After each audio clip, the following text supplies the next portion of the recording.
Good morning, everyone. Welcome to Coffee and Football, presented by Texas Road. I'm your host, Blake Monroe, where I'm joined every day by Bobby Burton. And this morning, we got Jeff Howe filling in for Jerry Hamilton, who is on the road.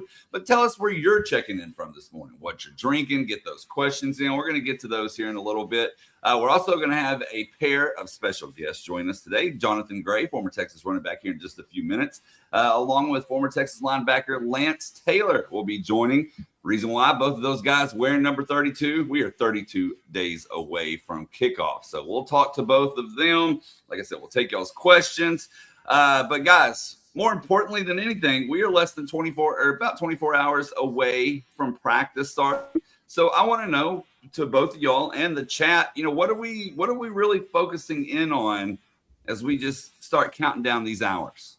Jeff, I'll tell you what, somebody asked me that on the message board today over at On Texas Football, and my take on it is just the overall outlook of the team, and not necessarily any single position or any single player, but the team as a whole, to see whose body type has changed, who looks more like, especially of the young guys, who looks more ready to contribute immediately as opposed to maybe needing another year in the oven.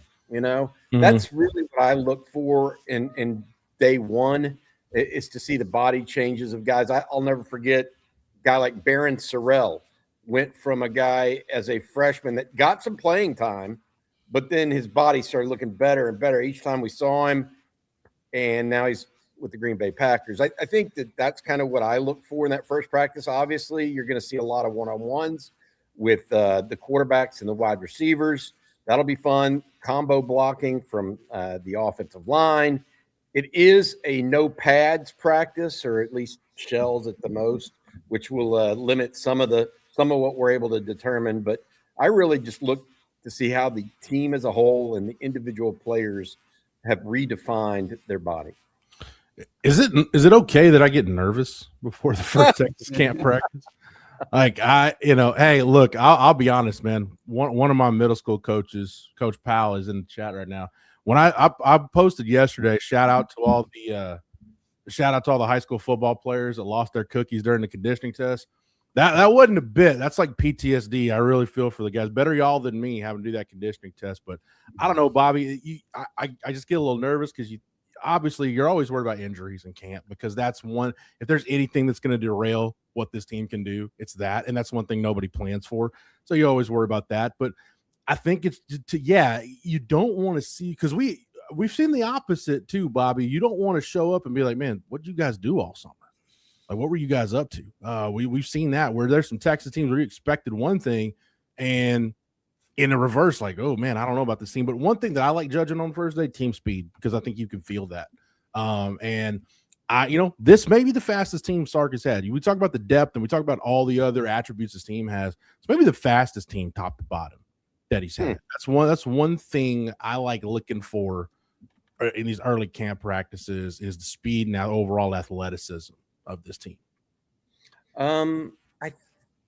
I think you could say that on the front seven. I don't know about the back group in the secondary. And then receivers, when you've had guys like Matthew Golden that run 4.2 and Adonai Mitchell mid 4.3s, and you have someone like Xavier Worthy. At running back, you've had Jaden Blue too. I think Sark has majored in speed, though. To that point, I think that's definitely the case. Is it the fastest team? I don't know. Well, that's what's at top to bottom. I mean, you've got, and I will add this: you got Nick Townsend at tight end. He's going to be faster than anybody they've had at that position. Could be. And Arch Manning's faster than anybody at the quarterback position they've had. Well, yeah, but that's what I'm getting at with that, Bobby. I don't know that you've got anybody that can go to the combine and pop a sub 4.3 on this team, but I think you've got a lot of guys that are in the whatever arbitrary time you want to put on it. I think a lot of guys would break that barrier on this team. I completely understand that and get it, Jeff. Hey, Jeff, 32 days away. You were holding up Dang right it was. Yeah, you were holding up a Texas football magazine that looked like it was signed. Signed by Cedric Benson. Indeed. Yeah, the great Cedric Benson, former 32. Will Matthews, who works with us here at On Texas Football and is on the radio crew for Longhorn games. He blocked for said back in the day. Johnathan Gray wore that number. Malcolm Roach, you mentioned Eddie Jones. I mean, there's a lot of guys that have worn it. We'll get to talk to a couple of those guys today, which makes me excited to participate in that kind of thing. We look at the season and what we're looking forward to, though, as we talk about this, Jeff, and get going. Is there anything besides team speed that you're looking at? Is it more physical nature of them? Is there a position for you that you're actually looking at tomorrow? I'm glad that we got Jay Gray coming on. We're talking about Cedric Benson because I actually wrote this yesterday over on TexasFootball.com. I don't know that we're talking enough about when you talk about the running back pecking order. A lot of the sentiment is, well, can Michael Terry or James Simon, can one of those guys, can Ryan Niblett have a defined role? Can those guys at the back of the depth chart, so to say, push themselves forward?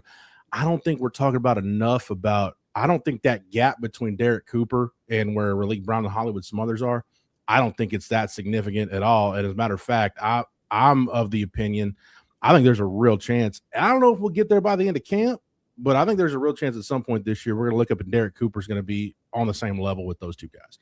I just think, again, running back is one of those positions. I've said it before, I'll say it again. Running back's one of those spots where if you're really good as a freshman, typically it's going to come through really early and you'll be able to make a move. And I think Derek Cooper, I think his body type and his running style profiles more like the kind of bell cow running back that Sark has typically leaned on. We got some numbers I can get into with the run game later, Bobby, to kind of maybe give people an idea of what this run game could look like. But I don't think we're talking enough about the potential Derek Cooper has to at some point this year. Again, I don't think it'll be by the end of camp, but at some point he'll be effectively RB1, whether he's got that official title or not. All right, guys, we're going to bring in Johnathan Gray in just a second. But first, Bobby, I need you to tell us real quick about our sponsor today. That's Texas Road. I can do it every Tuesday's Coffee and Football, brought to you by our friends over at Texas Road, your full-service solution for major road projects. Rick Valbro and the guys over there, with the full support of multiple crews performing utility, dirt work, concrete, and asphalt. Texas Road provides on-site concrete through volumetric trucks for smaller volumes. They're able to complete road building in a high-profile environment. That is Rick Valro and our friends over at Texas Road. Also, don't forget their sister company, Austin Underground, helping build Austin from the ground up or the underground up. Again, that's Rick Valro and the guys at Texas Road and Austin Underground. Thank you so much for your ongoing sponsorship of On Texas Football. Okay, well, without further ado, I'm going to bring him in, former Texas running back Johnathan Gray. Good morning, Johnathan. Good morning. How's everything going? Good. Hey, Johnathan, you should have been on the cover of Texas Football like said B. Like everything falls into place like it should, man. Cedric B was a great guy. I got to meet him while I was at Texas and hang out with him and whatnot. So he's a great guy. So he deserves it more than I do. Hey, Johnathan, thank you for joining us. We're 32 days away. You wore number 32, one of a pretty strong list group of guys that have worn 32. Got to ask you, whenever we have guys on, we always ask them what they're up to nowadays. And tell people where you're at, what you're doing. So right now I'm in Fort Worth, Texas, and I'm the head strength and conditioning coach at AP Ranch. It's a big ranch west of Fort Worth, and it's a nonprofit organization. And all we do is help kids. We have our basketball teams, our football teams, and our track teams. And we get kids from all over to come out and train. And we have all these resources to do not only training, but also for school and that sort of thing. And any help that we can do on or off their sport, that's what we do. So that's what I'm currently doing right now, and I'm enjoying it. Johnathan, it's good to see you doing well. I ran into Tyrone Swoops at coaching school, and I told him, I said, I'll meet you guys when you guys are 14, 15, 16, and I'll blink my eyes, and you guys have families and careers. Yeah. And making me feel old. I was thinking about, because we can go a number of different ways, Jay Gray, but one thing I wanted to get with you, and I've been thinking about a lot about this game. I want to go back to your sophomore year the Okay. 2013 game against Oklahoma. Let me fix my mind to get back there. Yeah, the 2013 game against Oklahoma, and you know things weren't looking good for the team at that time. But I've heard in subsequent years that Major Applewhite, who was offensive coordinator at the time, for those who don't remember, he was intending. He's like, no, we're going to run right at him. We're going to hit him in the mouth. It's going to be physical football. And I remember you and Malcolm Brown got after him early. Because you both y'all went over 100 yards that day. When you think back to that game, what was so special about that day, and what was it? You guys took the fight to Oklahoma from the jump and never let up. I just think that Applewhite had a major part in it with his offense. I mean, it was very simple, and it was just fast. Applewhite was like, look, we're going to hand y'all the ball. We're going to run at them. We're going to go fast, and we're not letting up. And I think the whole week leading up to that, Applewhite just had something going on with the team, with the offense, especially the offense side of the ball. And everybody was just ready to play. And then plus, I think that's when we had the gold cleats and the gold jersey and whatnot. So everybody was amped up. And, that I think the year before my freshman year, we got blew out by them. I think that, had a bad taste in our mouth. So coming back to my sophomore year, it was like, we're not letting that happen again, and we're going to go full throttle. And that's what we did. I mean, and then me and Malcolm just looked at each other like, if you get in there, you know what to do with it, and vice versa. And that's what we did. The offensive line did a great job of blocking, and defense did a hell of a job playing their butts off too. Mm-hmm. So, I mean, it was just the atmosphere was great. I think the night before, one of Peter Jenkins' mom, she had brought us some Rudy's chicken or something like that. So I think it was just something that year that we meant to win. Hey, Johnathan, your time at Texas, up and down a little bit, obviously, you suffered some injuries, etc. When you think back on your time at Texas, what was your favorite memory in the orange and white? Oh man, I don't, honestly, I don't have a pinpoint deal. It's just been the whole gist of, even the ups and downs. It was still great, learning, different things, learning running back stuff, just getting out in the campus and just learning being a regular student as well. I think all of it was a great thing. I will say my freshman year when we played Oklahoma State, and I was in Wildcat the whole time because Malcolm had the toe deal, and I think Joe had got hurt too. Just being in there as a freshman and shaking, but then leading the charge and to a touchdown. I think that's when I knew I could play in the league, and I think if I had to choose something, that would have been my spot to choose, that the Oklahoma State game. Hey, another question for you, Johnathan. There's a young man out of Richmond, Texas, down in the Houston area, who just Texas. Yeah, Landon Williams College. You keep up with it. Yeah. You had all kinds of records in high school. I think you still have the touchdown record. Like, you're 3 of the 4 most seasons with most touchdowns in Texas high school football history. But, there are a lot of comparisons for him and big expectations. Yeah. What would be your advice to a young man like that if you could go back and tell yourself something similar? What would you say to that to Landon Williams Callis or yourself 12, 15 years ago now? I would tell him, just stay with it. I mean, he's doing a hell of a job. He's going to do some special things. I like the kid. He is he's the sort to watch. I would tell him, just stay with it. Keep watching film. Keep being a student of the game. And then the big thing, coming from the years that I played, recovery. We spend most of our time lifting and doing all this heavy stuff and doing the extra work. I think sometimes we forget that we need the recovery piece. We need to work as hard as we can, just as with recovery. So I would tell him do those things, and I think he's going to be a hell of a player down the line, and he's going to do some great things. I'm hoping, realistically, if he keeps doing what he's doing, he's going on pace to break my records. Hey, go for it. Go do the damn thing, and I'm rooting for you. And I'm a fan. Jay Gray, we talked a minute ago about the ups and downs of your career. You mentioned it, personally, and then team wins and losses, just that riding that roller coaster. As you're going through it, how do you handle those ebbs and flows? Because whether it's the Achilles injury or coaching changes, the whole thing. What do you learn about yourself when you go through so many different peaks and valleys like that? I mean, that's what sports teach us, right? Adversity, ups and downs, on and off the field. You're going to go through it, and luckily, I've had the pleasure of having two great parents, and my dad had gone through college and pro as well. So having him in my ear, my mom in my ear, when the downs come, and they've taught me at a young age, this is what happens. You learn, you go through it, and you reach out to people. You start to think about what's the next plans. You got to be productive in what you're doing. You have to take initiative. Because again, my parents always said, sports aren't going to last, but education will.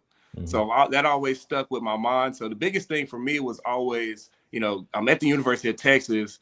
It's one of the best colleges in the country, bar none. So why not go get your education? Why not go do something productive outside of football? So that way, when football does end, you're not in so much of a panic mode trying to figure out what you're going to do in life. So I think that was the two big things that helped me get through my Achilles injuries and, the coaching changes and the ups and downs of us winning and losing. Hey, Johnathan, I've got to ask you this. Jeff and I were just talking before you came on about what we're looking for the first day of practice. Okay, what we're looking for. What should we be looking for in the first day of practice? If you were a reporter going out to a practice, what should we be looking for, you think, to learn the most about the team? Who's in shape? who took the time off? Who's huffing and puffing? Who's gas? I mean, that'll tell you a lot, because if you have a team coming into it and they're already huffing and puffing due to the break and all that stuff, chances are they're going to have to, go through camp in the first 3 days or whatnot, getting back in condition. So we want to be in condition, and that way we can start running through the plays and then getting ready for the season, not getting ready to build our body back to get ready for the season.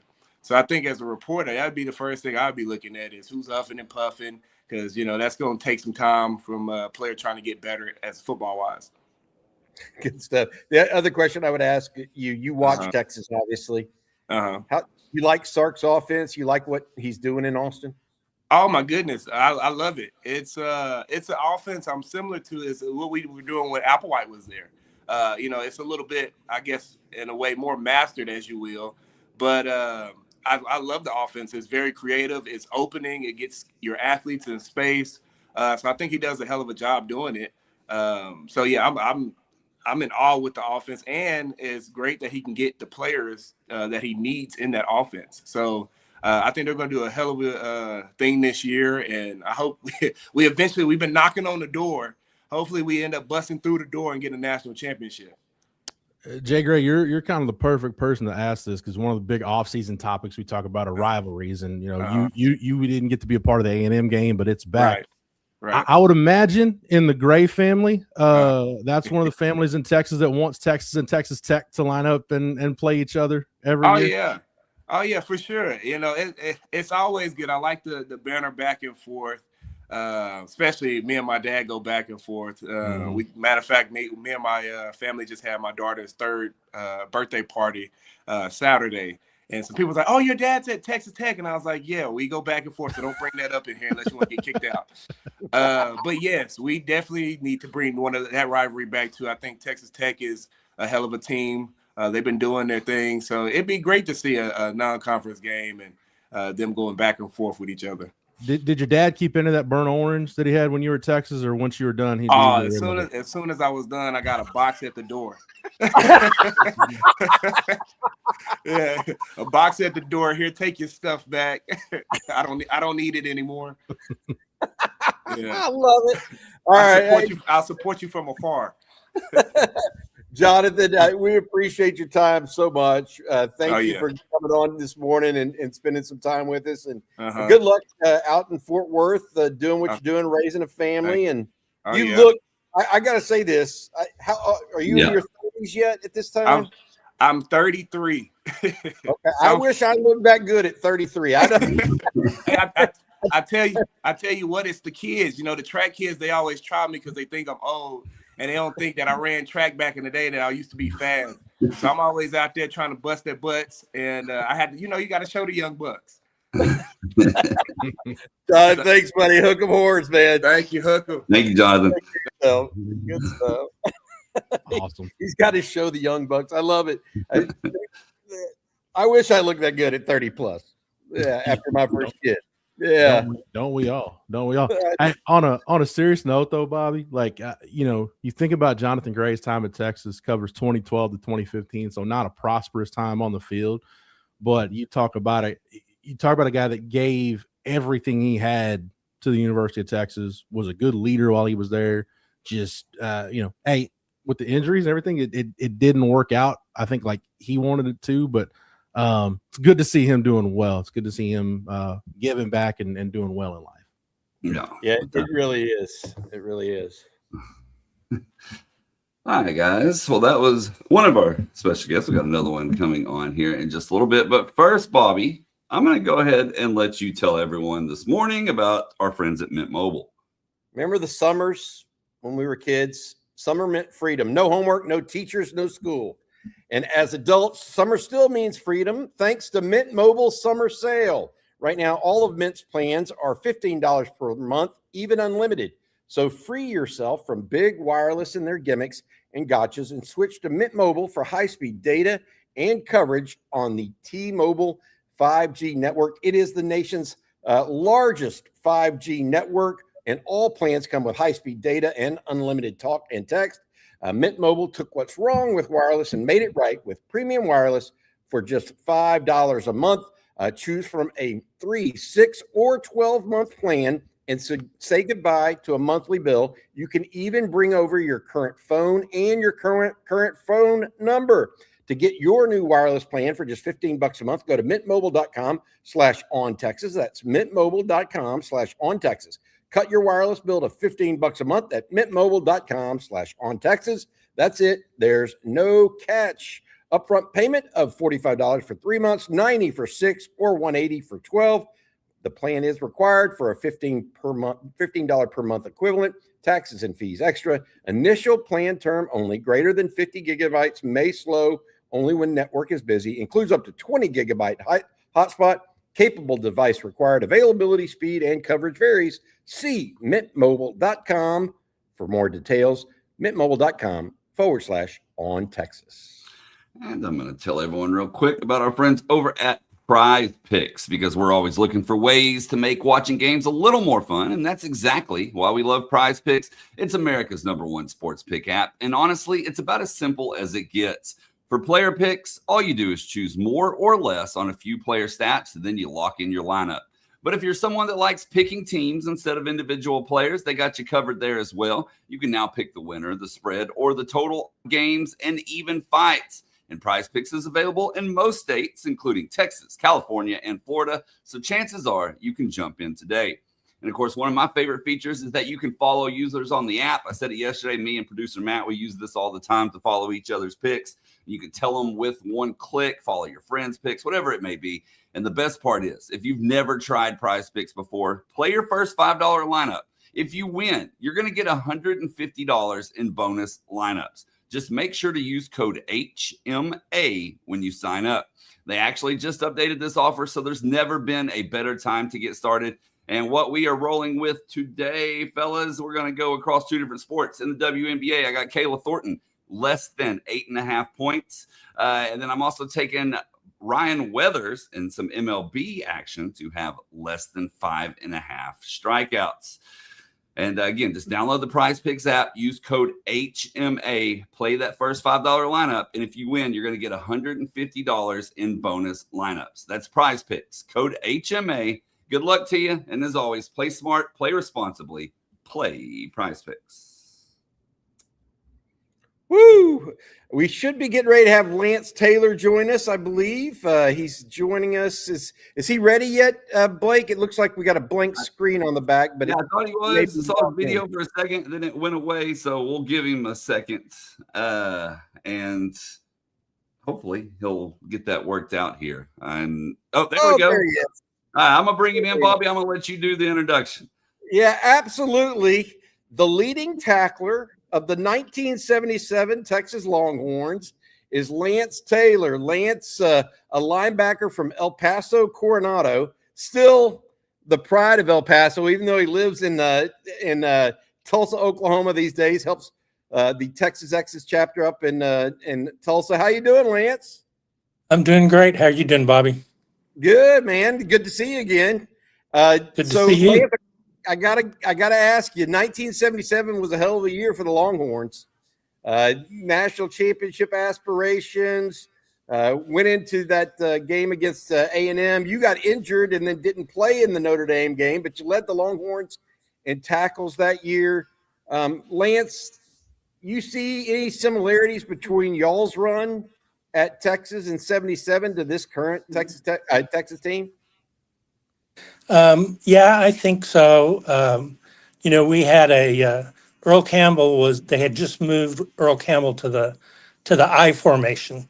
So we had a transitional player, and we had changed our defense. That was the first year that Akers was there, and he brought in Leon Fuller, who just passed away the other day. And so we had a really good defense. I think we were in the top 5 in defense all year. So I think a lot of similarities what we see going on this year with with Arch Manning and with Muschamp coming back in. I got to ask you, what was it like tackling Earl Campbell in practice? I'm just glad I played first team because I didn't have to tackle him too much. The 2s went against the 1s, I take it. Is that what you're saying? Yeah. I think when Akers first came in, he did one-on-ones for a little while, but we didn't have to do it too long. You mentioned Leon Fuller and him passing away. Some other guys from that team have passed away recently, et cetera. A lot of you guys still. One of the ways I got to know Lance actually was through Les Koenig, former Longhorn wide receiver and a long-term college football coach around the country, and he introduced me to Lance. Lance, I go back to when you and I talked. I went up to Tulsa, I guess, a year and a half ago, maybe 2 years ago now. Yeah, and I spent some time with you, and you told me about your recruiting story about how you got to Texas. Tell folks how you even got to Texas in the first place from El Paso. Well, I had moved to El Paso in the 6th grade, so I wasn't really a Texan, and I had a tendency to root for the other underdogs. So back then was when Texas was winning the conference all the time. So I wasn't really a big Texas fan, and my plans were not to go there. And Coach McWilliams flew down to El Paso and met with one of his friends, John Fulmer, and the smartest thing they ever did was take my dad to lunch, because once they took him out, he was sold. And I was actually out of town. I was back in Utah where I originally came from.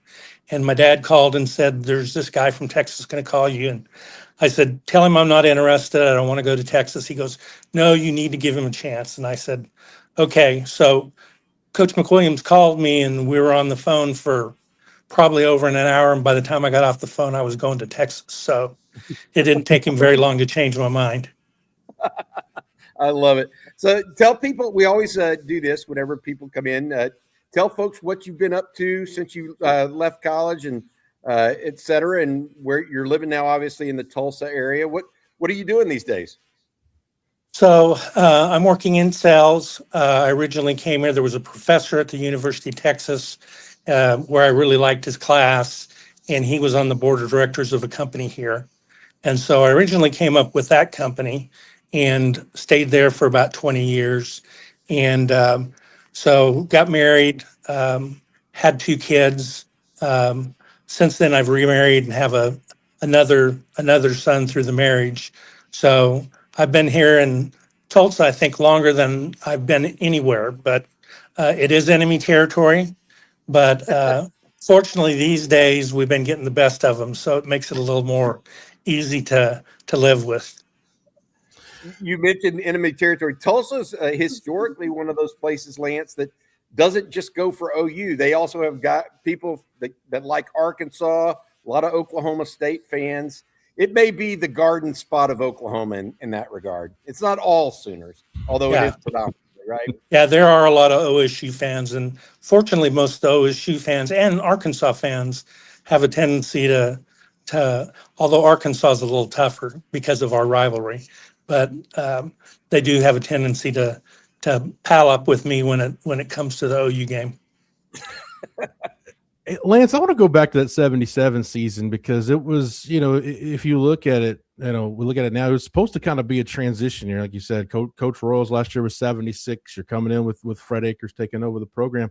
When did you guys realize in the locker room that the 77 team had the potential to be special? Because you guys came out of the gates on fire. I think it was maybe 184-15 or 16. You guys won the first 3 games by that combined score. When did you guys realize 77 could be a special year?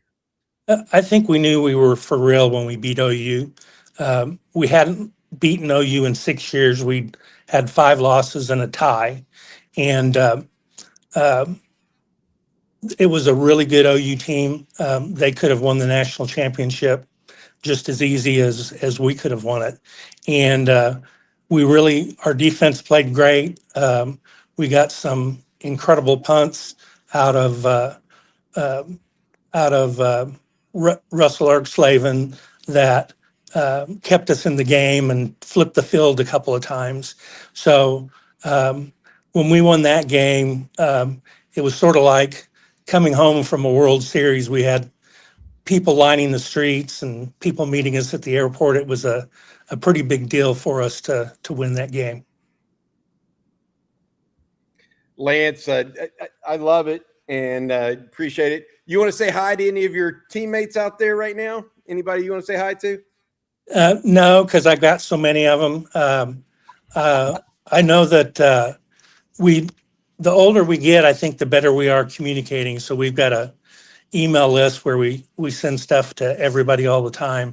And I think Lawrence Sampleton's going to have sort of a mini reunion for the Ohio State game. So where we meet at a local restaurant that he goes to all the time. And so I'm looking forward to that. It ought to be a fun time. Did he just make it in the Hall of Honor? Is that correct? Did I get that right? I didn't see that, but it wouldn't surprise me if he didn't. Yep, good deal. Lance, thank you so much for joining us. Number 32 for the Texas Longhorns. Lance, we appreciate you, man. Hold up the good fight up there in Tulsa for Texas I will do that. Okay. Good to see you, Bobby. Okay. Look forward, Lance. Thanks, buddy. Good guy. He helps put together every year the Tulsa folks put together a little dinner prior to the football season to get together Texas X's, and they have game watching parties up there. If you're in the Tulsa area, make sure you guys check it out and reach out to those guys because they'll be happy to have you. By the way, Bobby, the 77 team, their first 3 games won by a combined score. I've got it right now, 184-15. Did they play Rice in one of those first 3 games? I'd have to look back at the schedule. I know they opened with Boston College, but yeah, Lance talked about the Oklahoma game. It was a 13-6 win over OU, 13-9 win. That was the 77 team. Yeah, I love that team because undefeated regular season hadn't happened a ton of times in the history of the Texas program. That team did it, and you look at that formula. Lance mentioned Russell Erkslavin. That's kind of how they did it. Ground and pound with Earl Campbell, great defense, maybe the best kicking game in the country in 77 with Russell Erkslavin, who a lot of people still say, even though Michael Dixon was great, they'll still say Russell Erkslavin is the best college punter they've ever seen. Just an old school formula, Bobby, that you could definitely win a lot of ball games with. You could probably still do it now to an extent, but back then, if you had a running back like Earl Campbell, a defense like that, and elite special teams, that could take you a long way. Game 3 of that season, Texas in Austin beat Rice 72-15. Okay, so that wasn't the first 3. Okay, that was their first 3. To your point, they beat Boston College, who they had lost to the year before in Chestnut Hill. They beat them 44-0. The second game they played Virginia, 68-0. And then 72-15. What a lot of people don't realize, those first few games actually were with a different quarterback than the guy that eventually started the rest of the season because of some injuries in the Cotton Bowl against OU. And that's Randy McEachern. So John Awney and Mark McBath, I think, were the quarterbacks for the first couple games. But long story short, tremendous team, tremendous season, but came up one game short in the Cotton Bowl against Notre Dame. And Joe Montana and Ross Browner. There's like half a dozen. We could have gone this whole show without mentioning Montana. I'm not everyone knows me knows I'm not a Montana guy. So Elway over Montana, then, now, and forever. One thing we need to talk about, we had Johnathan Gray on, but we need to talk about another running back. That's Bijan Robinson, guys. He got paid. He got paid this morning, signed a 3-year extension worth $75 million, $51 million of that guaranteed. He is now the highest paid running back in NFL history. He surpasses Saquon Barkley's record-breaking deal of $20.6 million a year, but not too shabby for the former Longhorn. Put some mustard on it. That's what I would say. $51 million guaranteed. Holy Toledo. And Bijan, it's very interesting how his career arc started at Texas. Obviously, under Tom Herman, recruited by Herman and Stan Drayton, then ends up playing for Steve Sarkisian. There have been a lot of really talented players and running backs at the University of Texas through the years. He is as talented as any, maybe not as physical as everyone, but as talented in his own way. Is there a running back, in y'all's opinion, that made better cuts as a Longhorn than Bijan Robinson? Like, what I think about what his specialty is, like Jamal Charles is just outright speed and kind of glancing off of tacklers, never got hit square. Earl Campbell, the physicality of it. Ricky Williams, a combination of physicality and speed and just toughness. I thought Bijan's kind of X factor was his vision / cutting ability. Is that what y'all agree with? Like that's as good as anybody has been at Texas from that perspective? I can't think of anybody else, Bobby, that's been better. When he was coming out of high school, the guy he reminded me of in a weird way, and it's appropriate that we're 32 days to kickoff. Guy he reminded me of in a weird way was Cedric Benson. And I know Ced B had a different type of running style, but I think those two guys, I don't know that I've ever seen two backs at Texas that had better just feet and natural cutting ability in tight spaces like those two guys. And again, they did it by different means, but the if you could say, hey, which Texas running back's feet would you have? If it's not Bijan Robinson, it's Cedric Benson. Just the feet and natural running instincts of both those guys was off the charts. Yeah, I think the only guy I can think of that cut perhaps even better than Bijan was Eric Metcalf. But Eric Metcalf also gave up 30 pounds to Bijan Robinson. Yeah, right.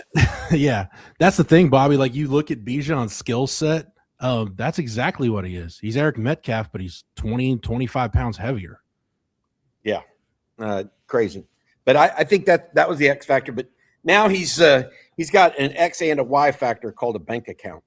The only person guaranteed, baby. The only person happier than Bijan right now is probably Jahmyr Gibbs because he's about to get paid too. I don't know if his contract's going to exceed it, but no, it's I was looking back at the 23 draft, Bobby, and you look at some of there's a couple just some whiffs in front of where the Falcons were at 8 when they took Bijan.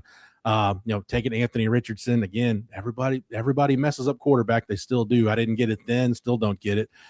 Paris Johnson going for the Ohio State tackle went to Arizona. And then Tyree Wilson, the Tech defensive end, who's already been traded by the Raiders. You think any of those teams would like to have that pick back and take Bijan?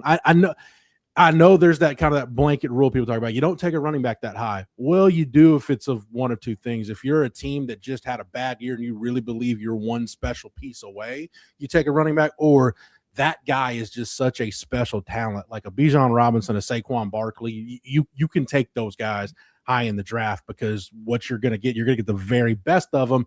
and not just at the running back position. You're going to have one of the best weapons in the league. And I think that's what Bijan is at this point. I think he is the best offensive weapon in football right now because of that skill set. Good player. Angry Bevo, why you got to be bringing that up, Angry Bevo, in the morning? See, what did Angry Bevo say? We're having a great morning. And then somebody mentioned Joe Montana. That got me a little twitchy. And then you got to bring up how Tom Herman just refused to give his clearly best player on the field the ball. But why do you dislike Joe Montana because of Notre Dame or because of his time at the Niners? Here's why I dislike Joe Montana. Joe Montana. It's about the movie Rudy. Okay, I like Rudy. I'm in that minority of people now that like Rudy. And Joe Montana, it's like I like suspending disbelief. I don't need Joe Montana to be the wet blanket, be like, well, this didn't happen and this didn't happen. I'm like, no, just let me enjoy my movie, Joe Montana. Don't throw a wet blanket over it. And he did. It's kind of like, yes, I watch pro wrestling and I know what it is. I don't need you to tell me how it happens. Just let me enjoy it. Don't tell me how David Copperfield got himself out of the tank. Just let me watch it and enjoy it. Don't ruin it. So I thought you were going to tell me you were a Cowboys fan and you were upset about the NFC Championship pass to Dwight Clark. No. Joe Montana ruined Rudy. I don't like he bagged on Rudy. That's the movie. That's why you don't like Joe Montana. That's a heck of a reason. That's why one of my all-time favorite New York Giant is Leonard Marshall. He pretty much ended Joe Montana's career in San Francisco. So there you go. Oh, yeah. Holy cow. Well, Bobby, I'm a card collector, right? I as a Cowboys fan, I cannot have 49ers cards in my collection. Like it was last year I sold a Jerry Rice rookie. So I was like, you don't want this? I'm like, no, I don't want it. I want to get rid of it. No, I don't want it. So I can't do it. No Montana, no 49ers love on this side. I knew it had to do something with the 49ers, not just Rudy. I knew it. See, you're starting to circle back into the 49ers hate. I figured it was as much. I'm not going to pretend that, that does have something to do with it. But yeah, when I do my all-time quarterback rankings, I'm putting Joe Montana third, fourth at best. Is this the year for the Cowboys, Jeff? Here's where I am with the Cowboys as a lifelong fan of the Dallas Football Cowboys. I was in the 6th grade when the last time the Cowboys played in a Super Bowl. My daughter's going to the 3rd grade this year. I really hope she doesn't get to the 6th grade before the Cowboys get back to a Super Bowl. So I'm hoping in the next three-ish years that's the year. The lost generation is what they'll call it. It's hard. It's hard for me to convince somebody like CJ Vogel. Like, no, there was a time where the Cowboys were really good, and you went into most Sundays just assuming they were going to win. It happened. It's not a myth. It really happened. Oh goodness, it's hard to believe that was 30-something years ago. Hey, real quick, Blake, can we Matt Snell? Talk about Bobby. You talk about Bijan. I just want to go back to Bijan real quick. So Herman broke Bijan in gradually his freshman year. Bijan almost broke his neck against Texas Tech trying to hurl a defensive back. That is one of the scariest / most physically impressive things I have ever seen in my life. Like I'd say 90% of people that take that fall probably never play again or are never the same. And there's only 2 human beings I've seen that have survived something like that. One was Brock Lesnar. The other is Bijan Robinson. 2 of the most physically freaky people on planet Earth. So how Bijan not only got over that, but has had the career he's had after that is, I don't know. The good Lord only makes certain people with that kind of physical makeup, and he's one of it. Yeah, just show that part. Don't show the landing part because it is painful. It is scary, and he walked away from it, like got up and walked away from it. It's one of the craziest things I've ever seen on a football field. He even bent it backwards. It's unbelievable. The strength of his neck,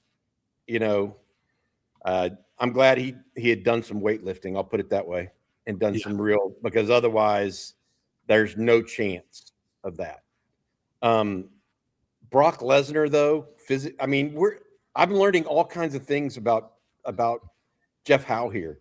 Lifelong Cowboys fan, 49ers hater, and now he's I didn't realize you were a Rudy lover and a wrestling fan to include Brock Lesnar in the category of great athletes. You and I are just going to have to fundamentally disagree on that one. Okay. But that's Blake, am I wrong? Guy was the UFC heavyweight champion.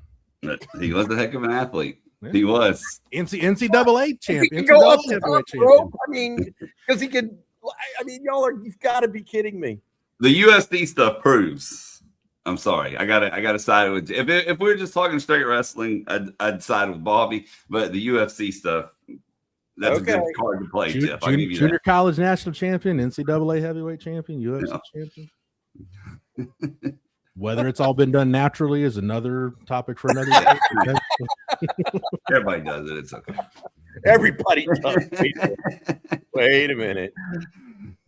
All right, guys, we got a lot more to talk about. We got to get some super chats that we need to get to. But first, we need to talk about a couple of our sponsors. One of those is Advanced Pain Care.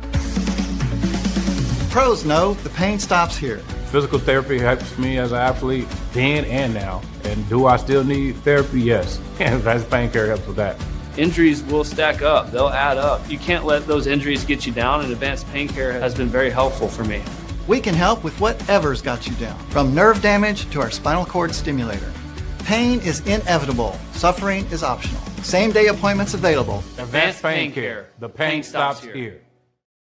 I want to thank them. And Bobby, I need you to tell everyone about SeatGeek this morning. Absolutely. With more than 35 million downloads, SeatGeek is the #1 rated ticketing app. It's also the official sponsor of the University of Texas Ticketing, which is why I want to give the sponsor of today's video, SeatGeek, a huge shout out. There are more than 70,000 events listed on SeatGeek, including concerts, sports, festivals, and more. Right now, Major League Baseball is in full swing. College football, obviously, around the corner, and the NFL schedule is already out. I love using SeatGeek. Right now, they have your back. Each ticket is rated on a scale of 1 to 10, so you know you're getting a good deal. Look for the green dots. Green means good. Red means bad. Plus, every ticket is backed by their buyer guarantee. Again, that's SeatGeek. And, of course, I have a code for you guys. Use on Texas 10 for 10% off your next set of tickets at SeatGeek. That's 10% off any tickets with the promo code for us, OTF10. That's OTF10. I misspoke a second ago. The code is OTF10, and we will they'll be able to give you 10% off.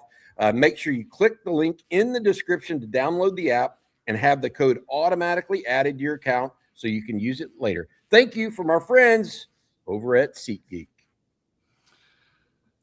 Okay, we got a super chat we need to get to this morning. A couple of them, actually. Rocky P, we'll start with you. He says John Meredith chose number 0. That is the third DFW 5-star to rock 0 under Sark. I hope this is the trend we can continue. Camp starts tomorrow. What players need to show up the most to change their trajectory? Who are the others besides Anthony Hill? Who was the other one that was a 0? Was number 0? Overshown was 0, but was he? Oh, Overshown. Yeah, he's from Ark. Yep, absolutely. A little bit different. He's more East Texas. East Texas, yeah. Yeah, but look, I think that what players need to show up the most to change their trajectory? I'll give you one, Bobby, that we probably haven't talked about a ton. Just given where he was at the end of spring, you could tell the staff challenged Cade Phillips at the end of spring, because if you go to spring showcase, like Kobe Black was running ahead of Cade Phillips, and we know he's extremely talented. He was productive as a true freshman, but I think he's in that sophomore year now where I feel like with Will Muschamp and Mark Orfe, having a defensive coordinator that really specializes in the secondary, like we know that's Muschamp's area of expertise. I feel like they know there's a different level Cade Phillips can get to. So he's a guy that I think we probably haven't talked about a ton because there's so many new moving pieces on this team. But Cade Phillips' trajectory, he can be a 3-and-done guy to the NFL, but I think he needs to. I think this staff, again, they challenge him a little bit. I think they want to see him take some of those steps. I like that. I like that one a lot, actually. Let me see if I can think of somebody else that I really believe is in that category. maybe Justice Terry. We need to see if he can take that next step. I think we've been harping on him a little bit lately, Jerry and I in particular, in these morning shows, because and Xavier Phillips to me, that's a great answer too. Guys that are highly talented, but have yet to truly put it out on display. Would you put Brandon Baker in that category, Bobby, or you feel like he showed enough? I think he showed it. I mean, he started every game last Yeah. year. Okay. I would put Justice Terry in that category. I would put Cade Phillips in that category. I would put Xavier Phillips and Jonah Williams in that category. Like guys that need to take that next step. Probably some others that I'm just not thinking of off the top of my head. But to Rocky P's point, by the way, JT Sanders was also from DFW, but he was number 0, but he played offense. I thought he said defensive players. Yeah, that's good. That's a good question, Rocky P. Thanks for asking. I think one of those two edges, either Lance Jackson or Zena Mosolo, probably. Oh, Zena. Murad Watson. See, that's part of this. Murad Watson's a good one too, yeah. Yep. Just what we haven't seen yet in a Texas uniform that we think they're capable of. Mm-hmm. Warren Roberson penalties, especially on special teams. I think somebody asked me who I thought would be the best special teams player, and I said outside of Ryan Niblett, I went with Roberson because I think, I don't know if y'all remember this, but Keaton Crawford, his sophomore year, had a lot of penalties on special teams, and then his junior year became a phenomenal special teams guy at Texas. Yeah, I think Warren Roberson might be able to make that same kind of jump. Hopefully, fingers crossed. No, you love for your core special, all your core special teams guys to be like Josh Thompson, where you just put him out there. You put him out there as a true freshman, and it works from the jump. But not everybody's like that. I'll say this about Murad Watson, Bobby. That he's one of the guys that I think can significantly raise the ceiling of this team, because there's no substitute for a 330-pound defensive tackle that can legitimately play every interior shade. He can play over the ball, play in the A-gap, he can play over the guard. Like anywhere you can put him, a healthy Murad Watson can completely change the outlook of this defensive front. Hope so. That's my hope. I don't know that we saw – I think we saw a good player last year. I don't know that we saw a dominant player at any point last year from him. That's fair. He's one of those guys that I think I want to see how he is physically, how he looked, because he did not look physically imposing last year, even though he's a big-bodied guy. Mm-hmm. If he better defines his body, that could change quickly. I feel like he was in that, I don't want to call it a tweener stage, but he was in that, his body was at that point where, okay, you either need to get him lean a little bit to where he's a right at 300 or sub 300 pound disruptor, or bulk him up to where he can be a 330-ish guy that's still got the athleticism, but can give you more down-to-down consistency stopping the run. Yeah, inside. And a true inside guy. Yeah, I agree with that. Then we got another super chat this morning. This one from Mike. Thank you, Mike. Would you put Texas State quarterback Brad Jackson in the top 5 opposing quarterbacks Texas faces this season? Let me bring up the schedule. I would. Bobby, there are 3 quarterbacks that I feel are clearly better than Brad Jackson. Trinidad Chambliss, Sam Leavitt, Julian Sand. I'm not convinced if you took Brad Jackson and put him at Oklahoma or Texas A&M, those offenses are probably better. As a matter of fact, I don't think probably. I think they are better with Brad Jackson instead of John Mateer or Marcel Reed. See, I just have not watched Texas State enough to say that. I see, like everybody else, I see the stats. I watched them play one time. You've probably watched them play more than I have, Jeff. I do know that it's not only him, it's also the McCown kid at UTSA. Mm-hmm. Both of those guys rank in the top 5 quarterbacks of non-Power 4 conferences. So the first 3 games, Texas is going to be tested at quarterback. No doubt. I mean, they just are with Julian Sayin. I think Sayin, Chambliss, and Levitt are fair. I think Reed, Mateer are good. I'm interested to see what Aaron Philo looks like at Florida, because there's some thought that he was set to be the new starter at Georgia Tech this year, following in the footsteps of Haynes King. And now he has the same offensive coordinator going with him from Georgia Tech to Florida. There are some folks that say he's tremendous and could be lead them to an upstart season. And then Camario Taylor, Love him. he may be the most talented quarterback Texas plays. Not the best quarterback in his first year as a starter, but folks are saying he's as talented as they come. I mean, Jeff Levy comparing him to Robert Griffin Jr. Robert Griffin III. He's and physically imposing with the stature. You have it. I can't remember in this Art Briles, the veer and shoot offense. I can't remember them having a guy that was this physically as big as Camario Taylor is with the 11. I remember watching him. He got it a little bit against Texas, but I remember watching him against Georgia last year, and Jerry and I were texting, and both of us were like, that dude's going to be a problem in this offense. That guy is going to be a problem. Those are the two wild cards, Bobby. When I think of SEC quarterbacks, it's Aaron Philo and it's Camario Taylor. You could tell me that they're going to be top 3, top 4 type quarterbacks in the conference by the time the year's over, and you could tell me they'll be in the bottom half, and you can make compelling arguments for both. That I would probably buy either argument. They're complete wild cards for me right now. But I'm not joking. And Sooners, Aggies, you can mark the tape. I'm as serious as I can be. Right now, I would take Brad Jackson over John Mateer or Marcel Reed. I just think I just think your offense has a higher ceiling with Brad Jackson than it does with either of those two guys. And the results against Texas State might not show it against Texas, but again, I think if you put Brad Jackson or Brad Jackson at OU or A&M, the ceiling for those two teams completely changes for the better, in my opinion. Aggies, cover your ears. I think Sooner fans. This is the difference between the Sooner fans and the Aggies. The Aggies still want to believe that Marcel Reed is this super hyper elite quarterback. Sooner fans realize that John Mateer can be better and play and be healthier and all this other stuff, but they don't think he's going to be first team All-American.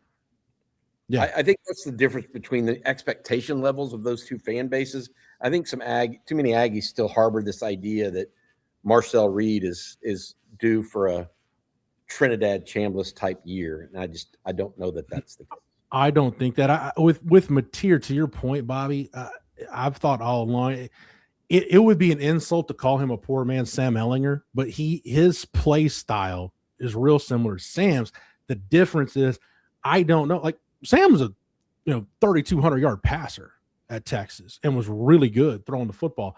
I don't know that Mateer has that type of ceiling as a passer that Sam Ehlinger had, but as a run threat, every bit as good as Sam was and maybe better. All right, our next question this morning comes from R.S. Louis, because we've been asked this quite a bit here lately. Always some buzz about the new practice facility. Bobby, any updates on it? Yeah, absolutely. I think that it's possible Texas gets in there late this month, mid to late this month. The idea wasn't necessarily to have them practice in it leading up to the season. So that was never the idea, or not, I shouldn't say never. That has not been the idea for quite some time. Sark, by the way, wants these guys battle tested in the heat. There's a reason tomorrow's practice starts at 2:45 or 3 o'clock, Jeff? Yeah. He's done this from the outset. He wants the guys to feel the heat and potentially give Texas, an advantage because of it, frankly. Texas, I mean, I'll never forget. I mean, when Alabama came to town, I mean, it's not exactly cool in Tuscaloosa in August, but Texas heat can be a little bit more oppressive. There's no question that helped contribute to Texas almost beating Alabama that day. Sark had the guys ready to go, and in that kind of weather. And I think that Sark loves to challenge his team physically in that regard, especially as it relates to weather. Well, Rocky P brought it up, just kind of like the Colorado State game a couple of years ago. Like a Texas State game's at 2:30. So, and I'm sure Sark's going to get asked about it, Bobby, after the first practice. He'll talk about like, hey, there's not going to be on September 5th. There's going to be anywhere to run and hide from the heat. Like it's going to be what it's going to be on the turf at DKR. Whatever the air temperature reading is, it's probably going to be 30, 40 degrees hotter on that turf. So yeah, you got to walk that fine line between you don't want to beat your team up in August, but you don't want them to just show up and be dealing with the heat for the first time on September 5th either.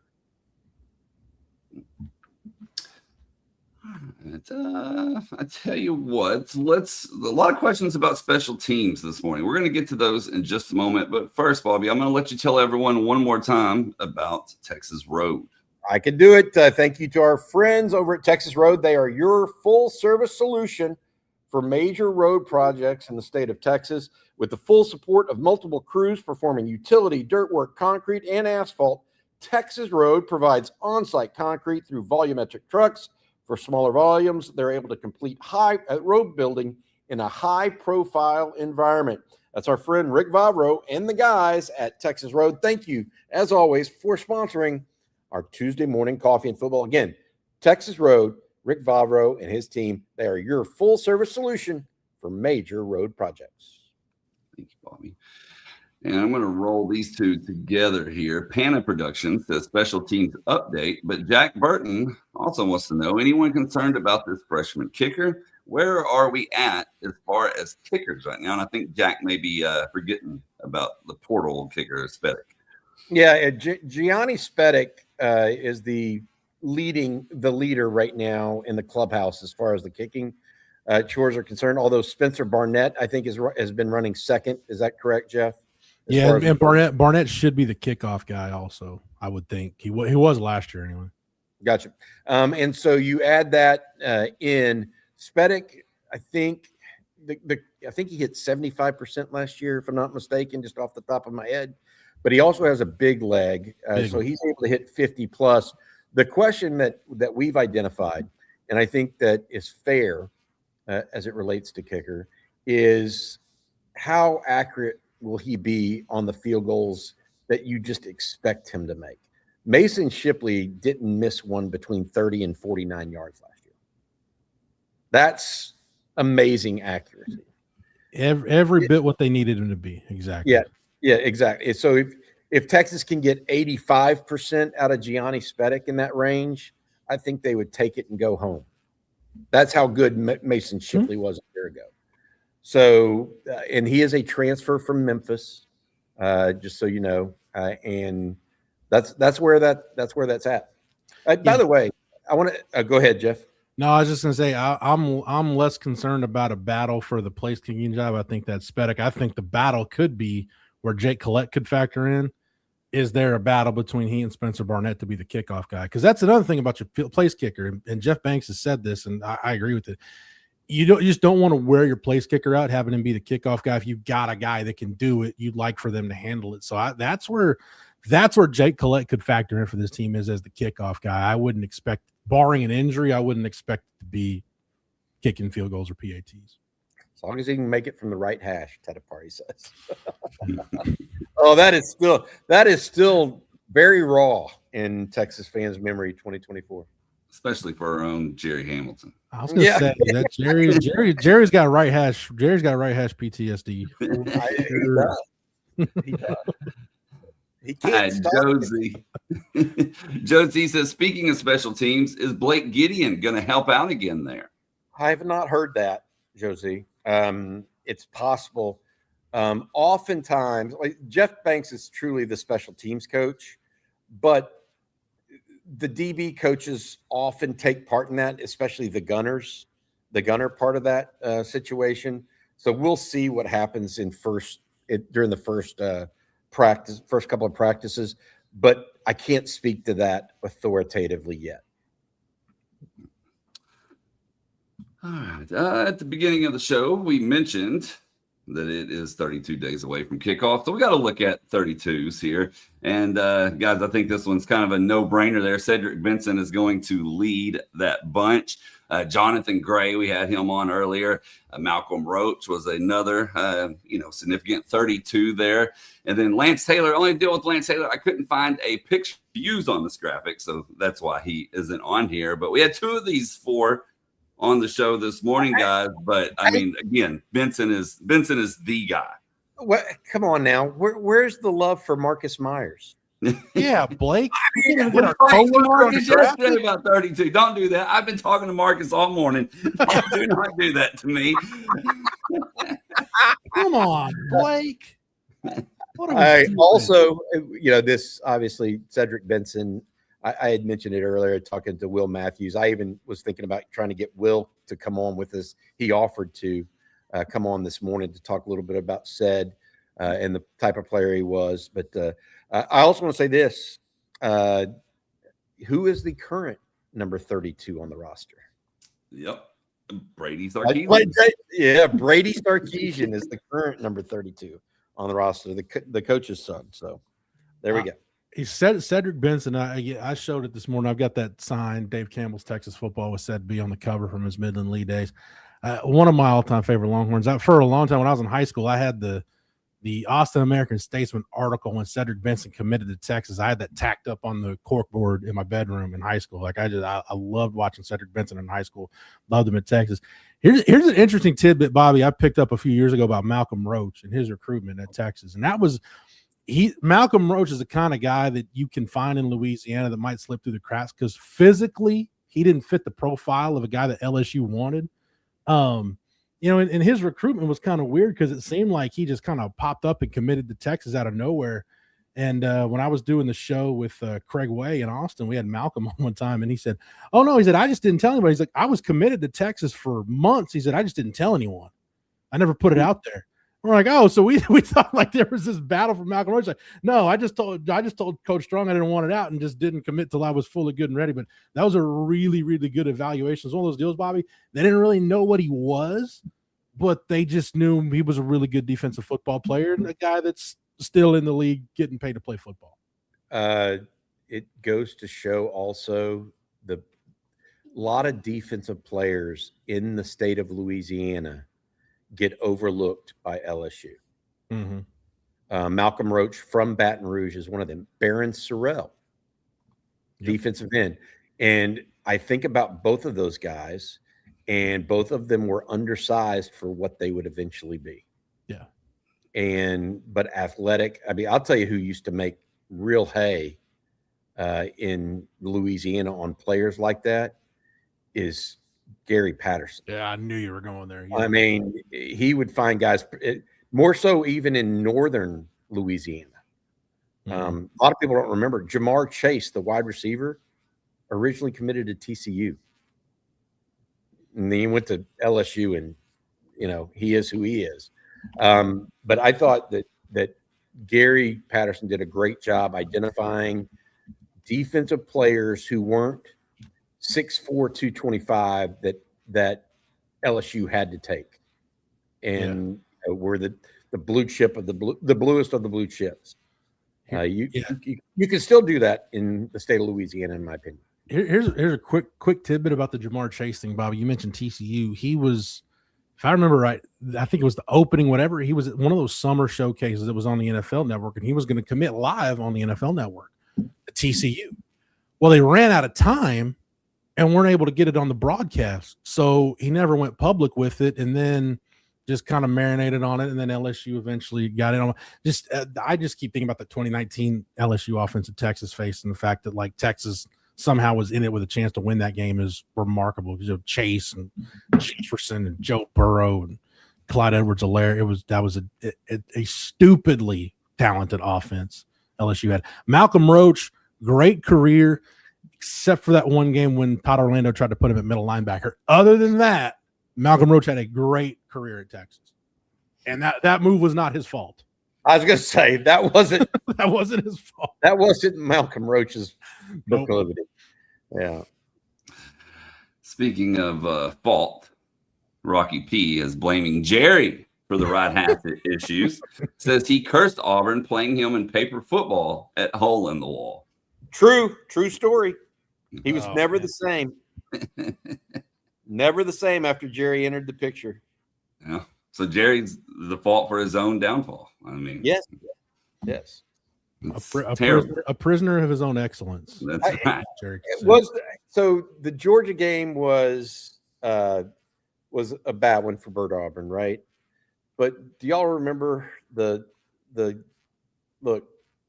Texas in the Arizona State game? And he tried to hit a kick to win it, and it hit the left upright and kind of just went doink. That game was so up and down for Texas, right? It was like, oh, they're going to win it easily. Then all of a sudden, this other team comes back, and then I think that that Arizona State's going to win it because I thought it might have been targeting on Michael Taft.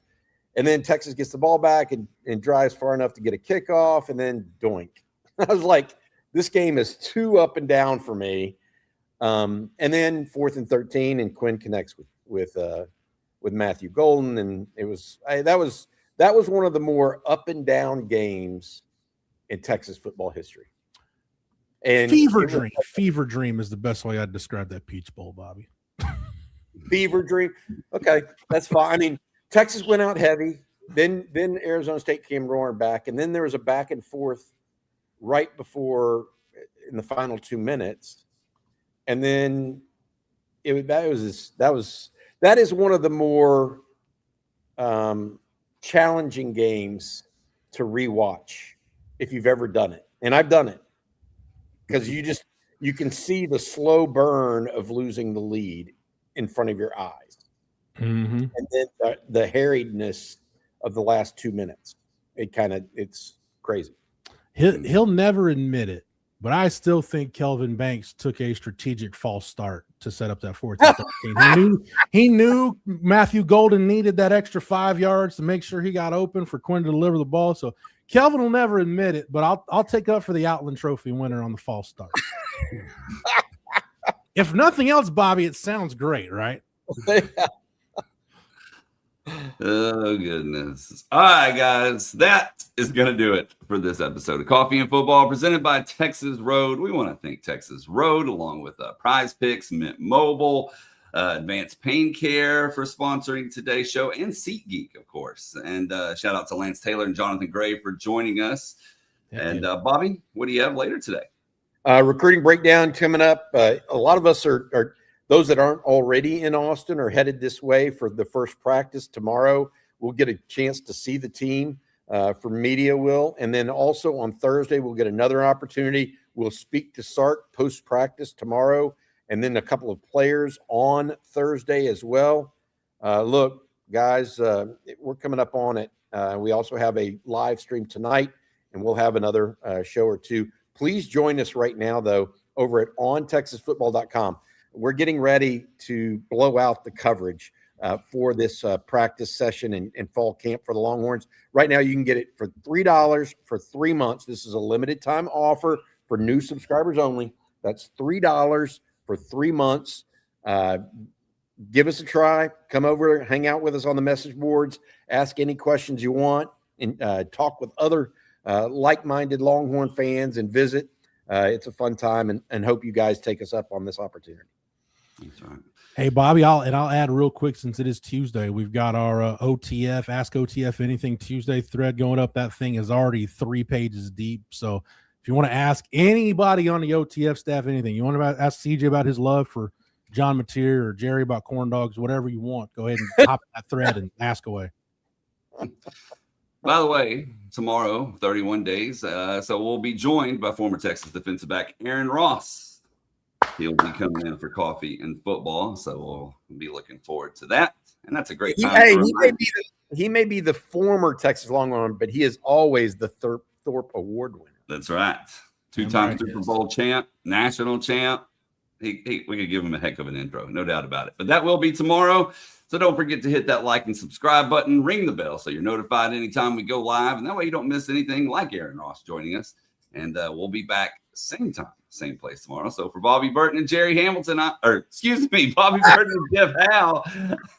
Sorry, Jeff. It's old habits die hard. I even went the whole show without muting myself. I should get a gold star for that. It's like one of those automatic things. I've been saying it for 3 years, every day of the week for 3+ years now, and it just rolls off the tip of the tongue. But for Bobby Burton and Jeff Howe, I'm Blake Monroe, and we'll see you then. Looking forward.